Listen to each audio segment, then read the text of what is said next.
Fala galera, aqui é o seu amigo Cleverson de novo e na aula de hoje nós vamos estudar as lesões pulmonares que se caracterizam por um aumento da densidade na tomografia de tórax.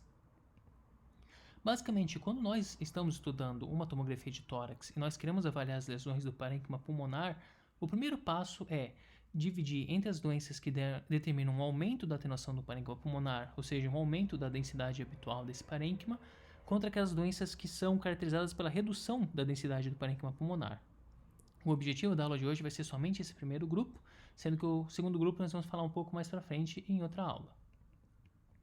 Então, nós vamos procurar especificamente por essas lesões que aumentam a densidade do parênquima pulmonar. Como a gente sabe, o parênquima pulmonar na tomografia ele é habitualmente um pouco mais escuro, porque ele é rico em ar. Entretanto, algumas doenças que geram uma alteração na composição do parênquima de um aspecto patológico vão determinar esse aumento da densidade pulmonar, que seriam os seguintes padrões de lesões: o padrão de consolidação, o padrão de atenuação em vidro fosco, o padrão reticular, o padrão nodular e a atelectasia. Começando pela consolidação, então. A consolidação é a expressão por imagem de uma doença que tem acometimento do alvéolo pulmonar. Normalmente, o alvéolo é um saco repleto de ar. Entretanto, se nós tivermos uma ocupação patológica do ar do alvéolo por algum outro tipo de conteúdo, nós iremos ver a tradução na imagem como aspecto de consolidação. Então, se ao invés de estiver cheio de ar, o alvéolo estiver cheio de transudato, ou de pus, ou de sangue, ou de células tumorais, qualquer um desses conteúdos, que muitas vezes a gente não consegue diferenciar por imagem sem uma correlação clínica, qualquer um desses conteúdos pode gerar o mesmo padrão tomográfico, que é o padrão de consolidação. Para vocês entenderem um pouco melhor, eu trouxe esse esquema. Esse esquema é adaptado da nossa aula do lóbulo pulmonar secundário, que vocês já devem ter visto, mas aqui eu troquei as cores para deixar mais parecido com o que a gente vê na tomografia. Lembrando que na tomografia o pulmão é habitualmente escuro, porque ele é rico em ar, então aqui nós vemos os brônquios e os alvéolos em preto, que é onde teria o ar, e o restante do parênquima pulmonar, que tem o tecido de sustentação, o interstício, ele tem uma densidade maior, por causa de todos os outros tipos histológicos que ali habitam, e aqui estão representados em branco. Agora imaginamos que esse paciente tem alguma doença que vai estar ocupando o ar alveolar, seja uma hemorragia pulmonar, uma infecção, ele deixa de ter ar e tem outro conteúdo, sangue, muco, pus, células neoplásicas dentro dos alvéolos. Na imagem, isso vai se manifestar como aumento da densidade do alvéolo. Então, aquele alvéolo que era escurinho vai ficar branco. Então, a gente vai ver uma maior quantidade de áreas hiperatenuantes no interior do parênquima pulmonar. Outra característica do padrão de consolidação que a gente pode encontrar é esse sinal, o sinal do broncograma aéreo. Se vocês verem, aqui nós ainda temos um brônquio patente que está entrando nesse local em que os alvéolos foram substituídos por um conteúdo mais denso. Esse aspecto do brônquio cheio de ar contrastando com o fundo que perdeu o ar por causa de um outro conteúdo gera o chamado sinal do broncograma aéreo, que ajuda a gente a delimitar essa lesão com uma consolidação. Então, um exemplo tomográfico para vocês verem exatamente do que eu aqui estou me referindo. O parênquima mais próximo do normal aqui que a gente vê é esse aspecto mais cinzento. Mas percebam que a maior parte do nosso exame aqui está ocupado para essas áreas de aumento da atenuação pulmonar, em parte mal delimitadas. E dentro de alguma dessas alterações a gente encontra o sinal do broncograma aéreo, que são essas opacidades lineares com conteúdo aéreo no interior. Nada mais é que um brônquio, que não está preenchido pela mesma secreção que o restante do alvéolo, e por isso a gente consegue ver o contraste entre o brônquio e o parênquima de fundo que está consolidado. Passando agora para outro tipo de lesão que gera um aumento da densidade pulmonar, que é o aspecto em atenuação em vidro fosco, também bastante comum em várias diferentes patologias pulmonares. A atenuação em vidro fosco diferencia-se da consolidação basicamente pelo fato que a atenuação em vidro fosco tem um aumento da atenuação pulmonar, mas que não obscurece totalmente os vasos ou o parênquima de fundo. Você dizer que tem atenuação em vidro fosco na tomografia por si só não é um diagnóstico fechado, é apenas um padrão de doença. Então você vai ter que raciocinar com base em outros dados da imagem, como a distribuição, a presença ou ausência de um gradiente ápico-basal e também dados clínicos para você conseguir chegar a um diagnóstico mais preciso. Então, aqui um exemplo para vocês da atenuação em vidro fosco. Perceba que nós temos aqui essas áreas em que há um aumento da densidade pulmonar, mas é diferente daquela imagem que nós vimos anteriormente. Lá a gente tinha áreas bem mais densas que obscureciam completamente o parênquima, ao passo que aqui nós temos áreas com discreto aumento da atenuação pulmonar, mas a gente ainda consegue ver os vasos transitando no interior dessas áreas de alteração. Portanto, esse é o padrão que a gente chama de vidro fosco ou vidro despolido, que é justamente o que gera a origem do termo, esse aspecto que você vê que é uma alteração de atenuação, mas ainda você consegue enxergar o que se passa através dele, mais ou menos como o vidro fosco de verdade. Aqui são só outros dois exemplos que eu trouxe para vocês verem. Às vezes o vidro fosco ele é bem sutil, tem que olhar com bastante atenção na periferia dos lobos pulmonares para não deixar passar.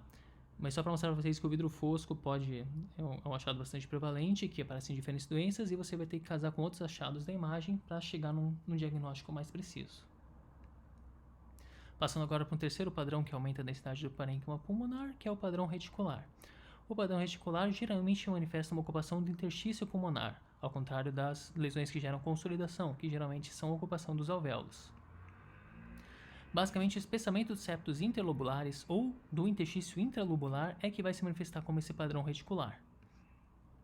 Um exemplo clássico de doença que costuma gerar esse achado é a fibrose pulmonar.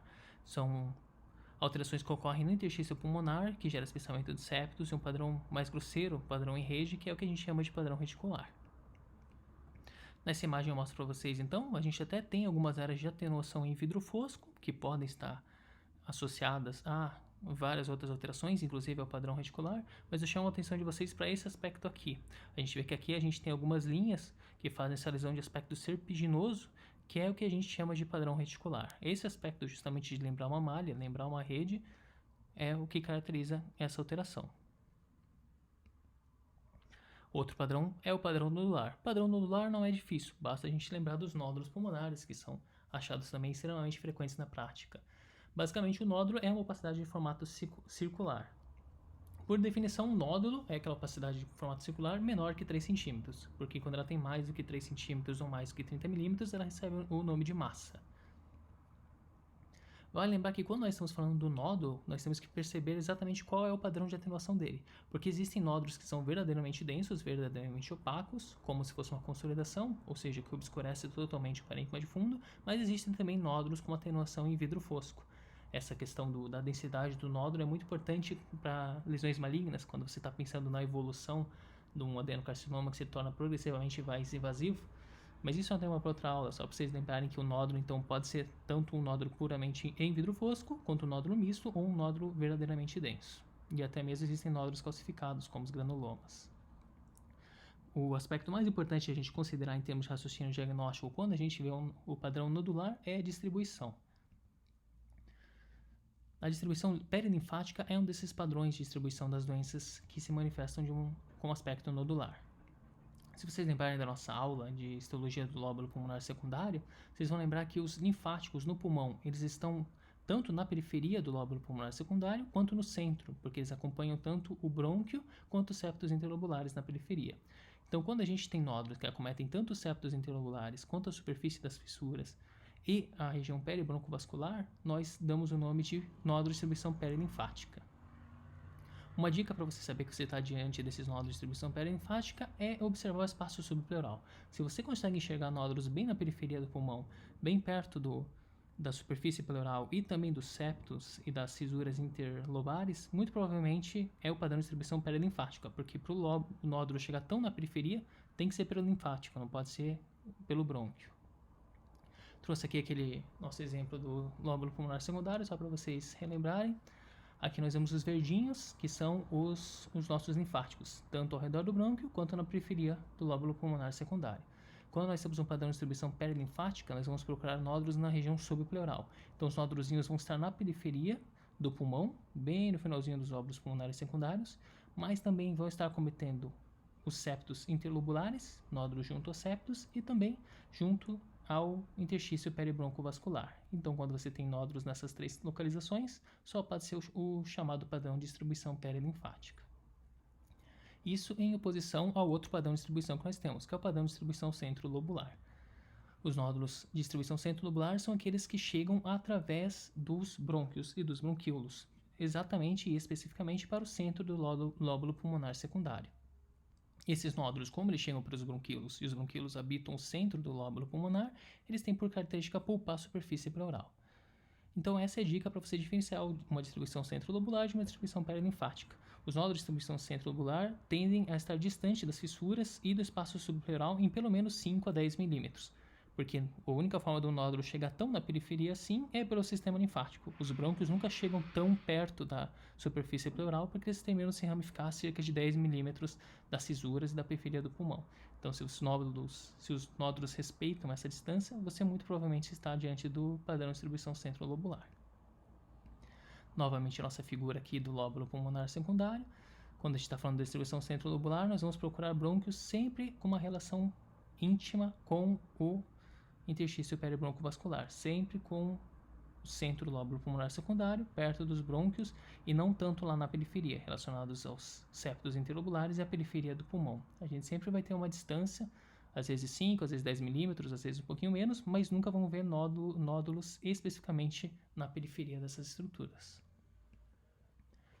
Aqui eu trouxe exemplo para vocês. Esse é um paciente com fibrose cística. A gente vê que tem vários nódulozinhos, que são essas opacidades que formam bolinhas, e vocês veem que a maior parte deles se relaciona com os brônquios, que são essas estruturas tubulares aqui.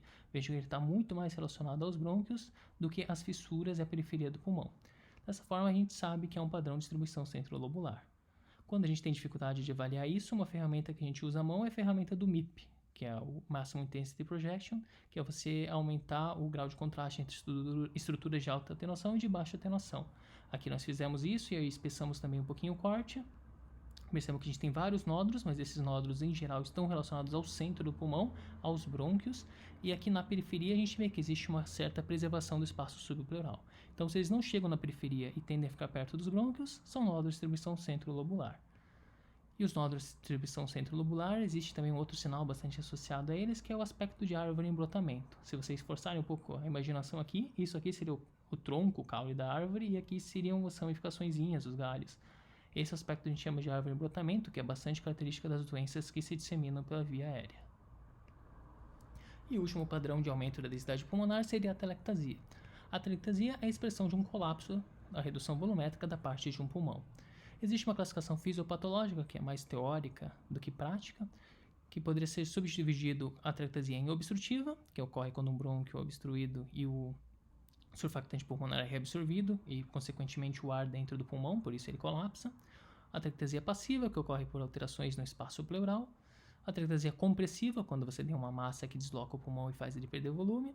A atelectasia adesiva, que é típica das crianças com deficiência de surfactante pulmonar. E as atelectasias pendentes, aquelas que a gente vê na periferia do pulmão quando o paciente está deitado fazendo a tomografia de tórax. Existe um outro tipo que é muito controverso, que é a atelectasia cicatricial. Alguns autores antigos colocavam isso nos livros, hoje em dia é muito discordante. Em termos fisiopatológicos, você dizer que a atelectasia ocorre por fibrose pulmonar, então eu coloquei aqui entre parênteses para vocês não esquentarem muito a cabeça com esse termo. Em termos de imagem, o que diferencia a atelectasia das outras lesões que aumentam o parênquima pulmonar é a redução volumétrica. Então, se você ver somente essa imagem aqui, você vê alguns brônquios entrando no interior de uma lesão que obscurece totalmente o parênquima de fundo. Você até poderia pensar que isso é uma consolidação, mas a dica é você ver como esses brônquios aqui estão muito próximos um do outro. Tem até alguns broncogramas aéreos podem acontecer na atelectasia também, se for uma atelectasia de brônquio aberto. Você ainda tem ar dentro do brônquio e o pulmão distal está colapsado, então isso pode até imitar uma consolidação. O que vai ajudar você a diferenciar é reconstruir em outros planos. Se você vê que existe redução volumétrica, principalmente quando tem esse aspecto em faixa aqui, aí você sabe que essa lesão se trata verdadeiramente de uma atelectasia. Comparando com o outro pulmão, a gente vê que existe uma redução volumétrica dessa base pulmonar aqui. E se é uma lesão que tem redução volumétrica com aumento da densidade, só pode realmente ser uma atelectasia, por mais que você fique em dúvida com uma consolidação. Todos esses aspectos ajudam você a diferenciar os dois padrões. Em resumo, então, o que nós vimos, existem doenças do parênquima que aumentam a densidade pulmonar, lembrar da histologia do lóbulo pulmonar secundário, que está em outra aula, por caso vocês queiram revisar, e das lesões que aumentam a atenuação do parênquima pulmonar, nós estudamos a consolidação, que obscurece totalmente o parênquima de fundo e pode ter broncograma aéreo, a atenuação em vidro fosco, que aumenta a densidade do parênquima, mas não obscurece totalmente os vasos, o padrão reticular, que é caracterizado pelas redes, aquelas linhas mal delimitadas, confluentes, e o padrão nodular, que são várias bolinhas distribuídas pelo pulmão, e lembrar sempre do padrão nodular, diferenciar qual é o tipo de padrão que você está diante, um padrão centrolobular, um padrão perilinfático. E por fim, a atelectasia, que é a redução do volume pulmonar. E é isso que eu tinha pra falar pra vocês, pessoal. Muito obrigado e fiquem atentos para as próximas aulas. Espero que vocês tenham gostado. Obrigado.